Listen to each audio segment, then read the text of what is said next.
Hello everyone, मैं अंकुर चौधरी आप सभी स्टूडेंट्स का स्वागत करता हूं आपके अपने यूट्यूब चैनल सक्सेस ट्री पे। कैसे हैं आप सभी लोग? उम्मीद है आप सभी लोग बहुत अच्छे होंगे, आपकी तैयारी बहुत अच्छी चल रही होगी। स्टूडेंट्स जो टारगेट कर रहे हैं, जो स्टूडेंट्स IBPS क्लरिकल 2020 को, उनके लिए हम लोगों ने ऑलरेडी एक बहुत अच्छी सी खुशखबरी दी है कि हम लोग बिल्कुल फ्री, जी हाँ बिल्कुल फ्री आप लोगों को पढ़ाने वाले हैं। पहले प्री को टारगेट करेंगे, फिर मेंस को टारगेट करेंगे। ठीक है, तो पूरा यूट्यूब चैनल पे होने वाला है, आपके अपने यूट्यूब चैनल सक्सेस ट्री पे सारा कुछ फ्री रहने वाला है, बिल्कुल यकीन मानिए जी। और बहुत अच्छा कंटेंट, क्वालिटी कंटेंट हम आप लोगों को देने वाले हैं।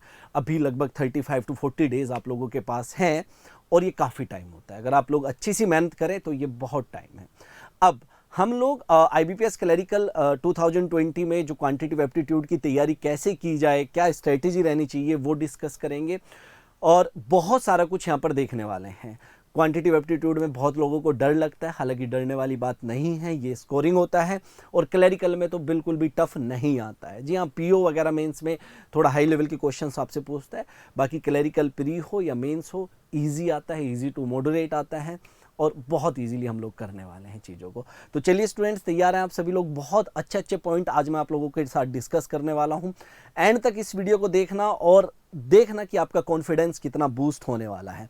अगर अच्छा लगे लेक्चर तो प्लीज़ लाइक ज़रूर करें, शेयर करें अपने दोस्तों में जो भी IBPS क्लरिकल की तैयारी कर रहा है या आगे किसी भी एग्जाम की तैयारी करेगा, बैंकिंग के एग्जाम की, क्योंकि हर जगह क्वांटिटेटिव एप्टीट्यूड की स्ट्रेटेजी अलग नहीं होती है, लगभग सेम सी ही रहती है। तो आप प्लीज़ शेयर करें, सब्सक्राइब करें अभी चैनल को और लाइक ज़रूर करना है। तो स्टूडेंट्स चलिए, आज हम लोग देखने वाले हैं, क्या क्या देखने वाले हैं। सबसे पहले देखने वाले हैं पैटर्न, क्या पैटर्न रहता है IBPS क्लर्क प्री का। तो सबसे पहले हम लोग देखो, सबसे पहले आपका प्री ही होने वाला है, तो स्टूडेंट सबसे पहले हम लोग बात किसकी करेंगे? प्री की करेंगे, ना कि मेंस की। ठीक है, तो हम लोग देखने वाले हैं पैटर्न क्या रहता है प्री का, फिर प्रीवियस ईयर क्वेश्चंस में आप लोगों से क्या क्या पूछा गया है, मतलब किस टॉपिक से कितने क्वेश्चन आप लोगों से पूछे गए हैं, और उसके बाद हम लोग फाइनली डिस्कस करेंगे स्ट्रैटेजी कि हमारी क्या स्ट्रैटेजी होनी चाहिए। देखो स्टूडेंट, सबसे पहली बात तो ये होती है कि अगर आप किसी भी एग्जाम की तैयारी कर रहे हैं, मेन पॉइंट सबसे पहला ये है कि आपको अपने सिलेबस के बारे में पता होना चाहिए कि आपने कितना पढ़ना है। आज की डेट में सबसे बड़ी दिक्कत यही है स्टूडेंट्स के साथ, वो तैयारी तो करने लगते हैं लेकिन उन्हें अपने सिलेबस का ही नहीं पता है कि उन्हें कितना पढ़ना है, बस वो पढ़ रहे हैं। इस दुनिया में पढ़ने के लिए बहुत सारी चीज़ें हैं, आप पूरी ज़िंदगी लगा देंगे तब भी कुछ मतलब बहुत सारी चीज़ें रह जाएगी, है ना। लेकिन अभी हमें चाहिए गवर्नमेंट जॉब, सरकारी नौकरी, तो हमारा टारगेट उतना ही होना चाहिए जितना हमारे एग्जाम में आएगा। ठीक है, जो ज्ञान अर्जित करने वाली बात है उसके लिए पूरी जिंदगी पड़ी हुई है। चलिए आगे चलते हैं। तो स्टूडेंट्स, अगर मैं बात करूं एग्जाम पैटर्न की, तो आप लोगों को पता है कि एग्जाम पैटर्न में क्वांट के 35 क्वेश्चन आते हैं, 35 मार्क्स का होता है, और आपको जो सेक्शनल टाइमिंग मिलती है वो मिलती है 20 मिनट।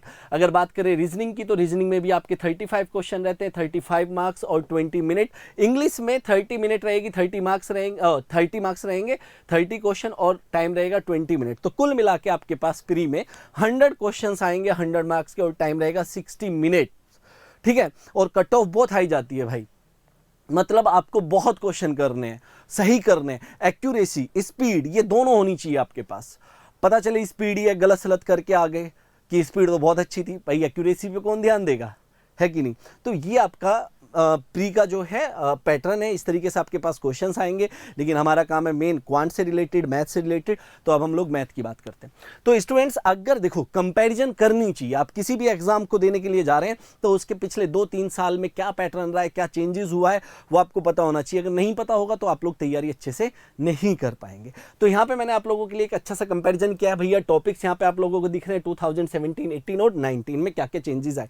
अगर मैं बात करूँ सिंप्लीफिकेशन की, इसके बारे में हम लोग खुल के बात करने वाले हैं। बहुत बहुत ज़्यादा इंपॉर्टेंट चीज़ है आपके एग्जाम के लिए टॉपिक। ठीक है, 2017 में 15 क्वेश्चन आए, बाकी 10 क्वेश्चन, मतलब सिंप्लीफिकेशन के 10 क्वेश्चन तो पक्के हैं, 15 तक भी जा सकते हैं, लेकिन 10 से कम नहीं जाएंगे। उसके बाद अगर बात करें रेशियो एंड प्रोपोर्शन और एजेस भी मैं इसी में इंक्लूड कर देता हूं, तो आप लोग देख रहे हो कभी 3 क्वेश्चन कभी 1 क्वेश्चन, तो ये आता है। परसेंटेज से भी क्वेश्चन जरूर आएगा, प्रॉफिट एंड लॉस से भी आप लोग देख रहे हो, एक साल को छोड़ के बाकी 2017 और 19 में आया है। सिंपल इंटरेस्ट, कंपाउंड इंटरेस्ट हर साल आपको क्वेश्चन दिख रहा है। Average and mixture and allegation से भी आपको हर साल क्वेश्चन दिख रहा है, पिछले 3 साल में टाइम एंड वर्क से भी आपको दिख रहा है। टाइम एंड डिस्टेंस से मतलब 17 18 में नहीं आया लेकिन 19 में आ गया, ठीक है। मतलब कुल मिला के ये भी इंपॉर्टेंट टॉपिक है। बोर्ड्स एंड स्ट्रीम की बात करें तो एक क्वेश्चन 18 में, एक क्वेश्चन 19 में। मेंसुरेशन 2D और 3D को एक साथ मैंने लिया है। 2017 में इसका कोई क्वेश्चन नहीं आया, 18 में 2 क्वेश्चन है, 19 में 1 क्वेश्चन है। अगर मैं बात करूं नंबर सीरीज की तो आप लोग थोड़ा सा आंख खोल के यहां पे देखना कि 5 क्वेश्चन 5 क्वेश्चन और 5 क्वेश्चन, मतलब नंबर सीरीज से 5 क्वेश्चन आपके एग्जाम में पक्के हैं। तो अभी क्यों मैं बता रहा हूं ये सारी चीजें, अभी मैं फाइनली इसके कंक्लूजन पे भी पहुंचूंगा, ठीक है। अगर बात की जाए क्वाड्रेटिक इक्वेशन की तो आप देखो क्वाड्रेटिक इक्वेशन 2017 में यहां पे नहीं दिख रहा है, लेकिन 18 में भी 5 क्वेश्चन और 19 में भी 5 क्वेश्चन। अगर मैं बात करूं डीआई, ये डाटा इंटरप्रिटेशन है, आपको साथ धुंधला दिख रहा होगा, डीआई है डाटा इंटरप्रिटेशन। तो डाटा इंटरप्रिटेशन से हर साल 5 क्वेश्चन आपको दिख रहे हैं।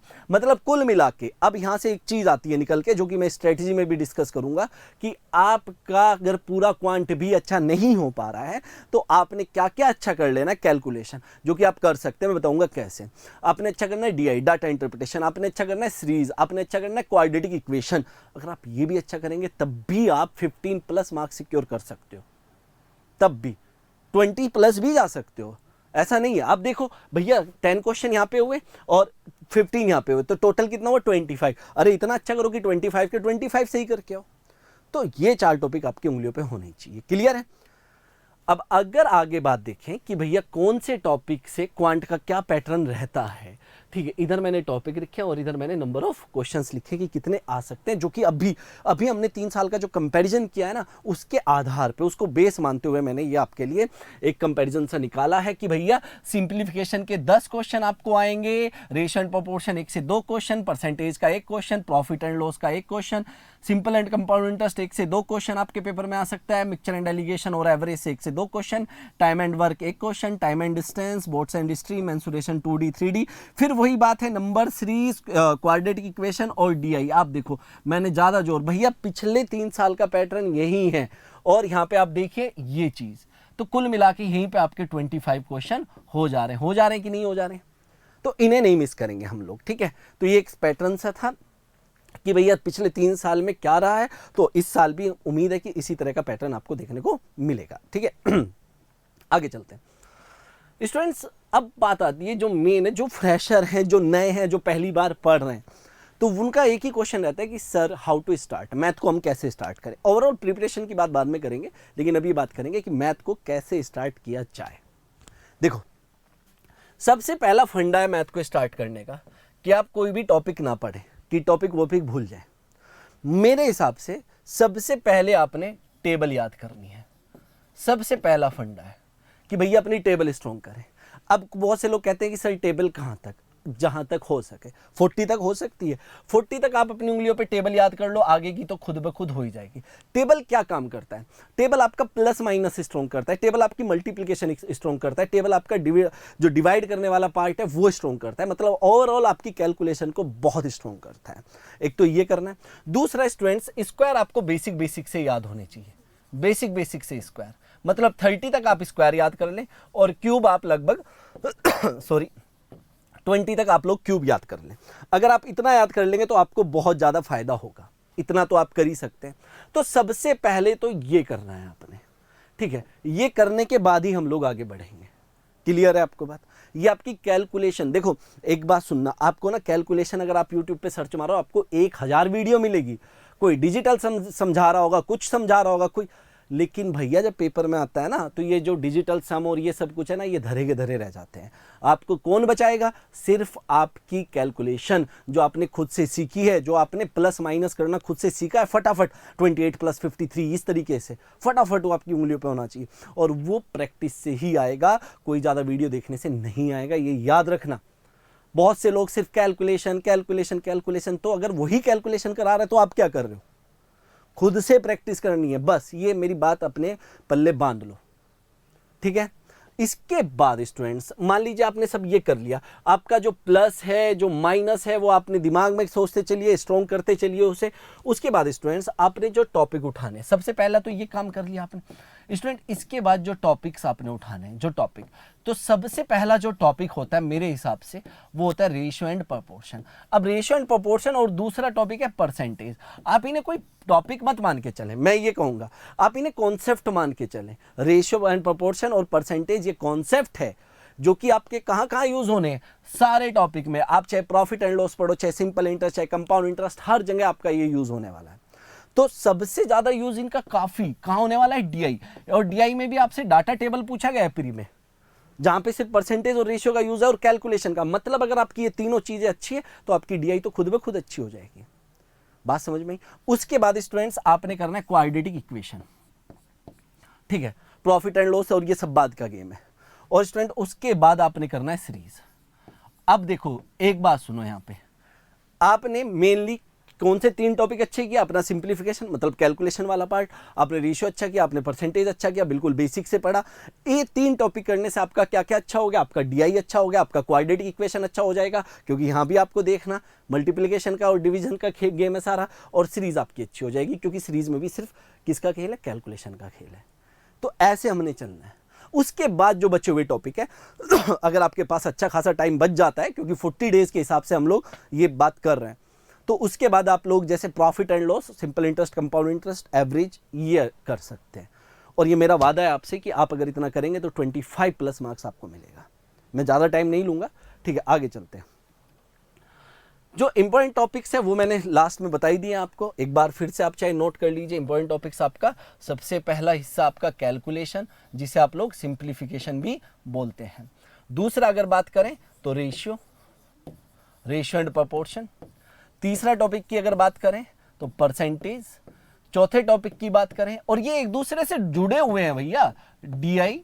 पांचवें टॉपिक की अगर मैं यहां पे बात करूं तो आपका क्वाड्रेटिक इक्वेशन, द्विघातीय समीकरण जिसे हिंदी में कहते हैं। छठे टॉपिक की बात करेंगे तो सीरीज। सबसे ज्यादा इंपॉर्टेंट टॉपिक ये है आपके, सबसे ज्यादा। इसके बाद अगर आपको टाइम मिलता है तो जैसे कि मैंने बताया, जो बचे हुए टॉपिक है, प्रॉफिट एंड लॉस आप कर सकते हैं, एवरेज आप लोग कर सकते हैं, और टाइम एंड वर्क आप लोग कर सकते हैं। सॉरी, ये कर सकते हैं, लेकिन ये तो नहीं छोड़ने बिल्कुल भी। मतलब जितना टाइम बचा हुआ है उसके अकॉर्डिंग मैं आप लोगों को बता रहा हूं, आप कर सकते हैं इतना। आगे बात करते हैं how to increase speed. Speed कैसे बढ़ाई जाए? बहुत लोगों की दिक्कत है भाई कि सर ये बता दो स्पीड कैसे बढ़ा सकते हैं, यही नहीं पता अभी तक। स्टूडेंट देखो, पढ़ तो सब लोग लेते हैं कि ये जितना मैंने कहा काफ़ी लोग पढ़ लेंगे। अगर मैं एक बात आपको, एक एग्जाम्पल देता हूँ बहुत अच्छा सा। सचिन तेंदुलकर, उसे हम क्रिकेट का भगवान बोलते थे। हम क्या मतलब, लिखा न्यूज़पेपर में सब ने, ठीक है, और खेलते भी बहुत अच्छा थे। चाहे कितने भी अच्छे प्लेयर रहे हो, लेकिन किसी भी मैच में जाने से पहले वो नेट प्रैक्टिस जरूर करते थे। और ये नेट प्रैक्टिस आपका क्या है? टेस्ट। तो how to speed the increase का मतलब यही है कि आपकी कैलकुलेशन अच्छी होनी चाहिए, आपको बहुत सारे क्वेश्चंस आपने करने, बेसिक्स आप लोगों ने पढ़ लिया, तो उसके बाद आप स्पीड, सिर्फ एक ही आपके पास रास्ता है, उसके अलावा कोई आपके पास जादू मंत्र नहीं है। सिर्फ एक जो मुझे लगता है वो होते हैं मॉक टेस्ट। तो अगर आप जितने ज़्यादा से ज़्यादा मॉक टेस्ट देंगे तो यही है भैया वो आपकी नेट प्रैक्टिस या मैच प्रैक्टिस, जो कि आपको मेन मैच में खेलने में बहुत हेल्प करेगी, ठीक है। तो मॉक टेस्ट ज़्यादा से ज़्यादा देने हैं आपने। इसके साथ आप लोग सेक्शनल टेस्ट भी दे सकते हैं। सेक्शनल टेस्ट मतलब टॉपिक वाइज टेस्ट, ठीक है। टॉपिक वाइज मतलब आपने परसेंटेज कर लिया तो उसके टेस्ट दीजिए, ठीक है। आपने प्रॉफिट एंड लॉस कर लिया तो उसके टेस्ट दे दीजिए। बहुत सारे टेस्ट अवेलेबल है, कुछ टेस्ट हम भी देंगे आप लोगों को, ऐसा नहीं, फ्री ऑफ कॉस्ट। मैं बार बार कह रहा हूँ, बिल्कुल फ्री रहेगा। तो आपकी जो स्पीड इंक्रीज हो सकती है वो है सिर्फ और सिर्फ मॉक टेस्ट। मतलब आपको पता है जब आपके पास क्वाड्रेटिक इक्वेशन आनी है तो कम से भी कम 15 to 20 क्वाड्रेटिक इक्वेशन डेली करें, डीआई के कौन से क्वेश्चंस डेली लगाएं, वहीं से आपकी स्पीड इंक्रीज होगी। दूसरा, जब आप लोग मॉक टेस्ट दे रहे हैं, चाहे वो ऑनलाइन दे रहे हैं या ऑफलाइन दे रहे हैं, ये मान के चलना कि आप पेपर में बैठे हुए हैं। क्योंकि कई बार क्या होता है, फ़ोन बराबर में होता है, कैलकुलेशन करने के लिए फ़ोन का यूज़ कर लेते हैं अपने दिल की तसल्ली के लिए। भाई वहाँ पे नहीं मिलेगा आपको फ़ोन, या फ़ोन आ गया तो फ़ोन पिक कर लिया या मैसेज करने लगे, वो चीज़ नहीं होनी चाहिए अगर आप सीरियस हैं तो, ठीक है। क्योंकि हम बहुत मेहनत करने वाले हैं और आप भी अगर उतनी मेहनत करेंगे, जबकि आपको उससे ज़्यादा मेहनत करनी चाहिए, ठीक है, पक्का कामयाबी मिलेगी आपको। तो मैं बहुत यहाँ पे नहीं जादू मंत्र बताऊंगा कि भैया हाउ टू इंक्रीज स्पीड, ये कर लो वो नहीं। आपने टॉपिक जो मैंने बताया वो कर लेने हैं, वो हम भी कराएंगे आप लोगों को। आपने अपनी तरफ से भी करना है, जो आपके पास बुक्स होगी या कहीं से आपने जो भी कोर्स लिया होगा XYZ का, और आपने ज़्यादा से ज़्यादा मॉक टेस्ट, कम से भी कम अगर मैं बात करूँ प्री के, मेरे हिसाब से 25 तो आप प्री के टेस्ट दें और 25 ही आप मेंस के टेस्ट दे दें। 25-25 टेस्ट दे दें और आप देख लेना कि ऐसी स्पीड होती है, भागेगी स्पीड आगे आगे, क्वेश्चंस ऐसे होंगे आपसे, ठीक है, चुटकियों में। ये जरूर करना है आपने, ठीक है। तो स्टूडेंट्स ये थी मेरी तरफ से स्ट्रेटजी, क्योंकि मैं मतलब 9 साल हो गए मुझे पढ़ाते हुए, तो मैंने देखा है कि जिन जिन स्टूडेंट्स ने इस तरीके से काम किया है, मॉक टेस्ट ज़्यादा से ज़्यादा दिए हैं, ठीक है, पढ़ाई को टाइम दिया है, एक सही तरीके से सही अप्रोच से अपनी तैयारी की है, तो उसका सिलेक्शन पक्का हुआ है। क्योंकि कंपटीशन बहुत ज़्यादा है, ये मत मान के चलना कि बहुत इजी आएगा हम कर लेंगे। भाई क्लर्क का पेपर सभी के लिए इजी होगा, और अगर इजी होगा तो कट ऑफ हाई जाएगी, टफ होगा तो कट ऑफ लो जाएगी, वो सबके लिए होता है। बहुत से लोग पेपर इजी आया खुश होकर आते हैं, मेरा तो 70+ करके आया, बहुत सारे ऐसे जो 80+ करके आए। जब कट ऑफ आएगी पता चल जाएगा, स्टेट वाइज अलग अलग कट ऑफ जाती है, आप लोगों को पता है, क्लियर है ना। तो मेहनत तो करनी है और बहुत ज़्यादा मेहनत करनी है। हम आपके साथ हैं, सक्सेस ट्री आपके साथ हैं, ठीक है। तो विश्वास रखिए, बस आप हमारे लिए 2-3 काम कर सकते हैं। एक तो शेयर कर सकते हैं ज़्यादा से ज़्यादा वीडियोस को, ज़्यादा से ज़्यादा लोगों तक पहुंचा सकते हैं, चैनल को सब्सक्राइब कर सकते हैं, और अगर अच्छा लगे तो प्लीज़ लाइक ज़रूर करें। मेरी तरफ से आज की क्लास में इतना ही, ठीक है। मिलते हैं नेक्स्ट क्लास में पहले टॉपिक के साथ।